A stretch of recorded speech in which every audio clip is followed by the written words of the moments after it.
Luka has been on an absolute tear this postseason. He's always had the talent, there's no question about that, but it's the pieces around him that allow him to have an impact on the game. With Kyrie being the perfect complement, and the Twin Towers Derek Lively and Daniel Gafford, we see Luka's full potential being unlocked. His growth has the Mavs reaching new heights. In this video, we will dive into the evolution of his basketball character and his game. At the beginning of Luka's career, he was mainly a one-man show. The Mavs tried to pair him with Porzingis, but that didn't work out well, as Porzingis was relegated to mainly being a spot-up three-point shooter on the Mavs. Fast forward to 2023, and the Mavs trade for Kyrie Irving, which didn't work out well at the start, but after Kyrie re-signed and with more time, Luka and Kyrie learned how to play with each other, and now their chemistry is on point. Luka always had the confidence and swagger in him, but under the influence of Kyrie, Luka has become a leader on this team, setting the tone with others following his lead. When the Mavs faced the Clippers in the first round of the playoffs this year, we thought that the result was going to be the same as in 2020 and 2021 when the Mavs lost to the Clippers.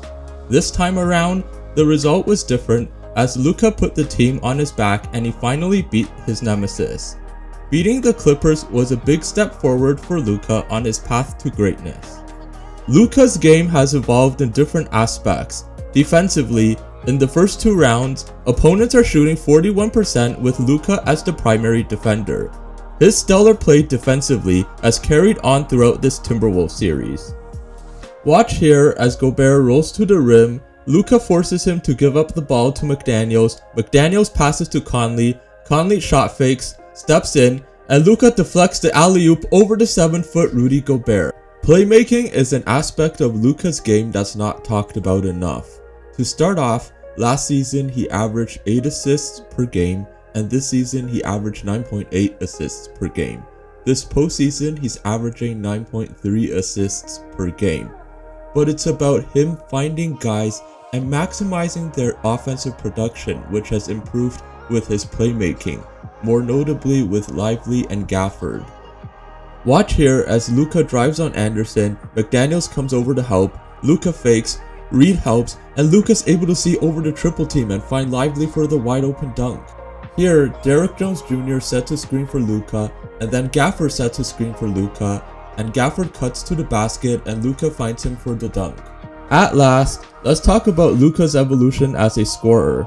Now, he led the league in scoring this season, but it's his ability to close games which shows his true evolution as a scorer.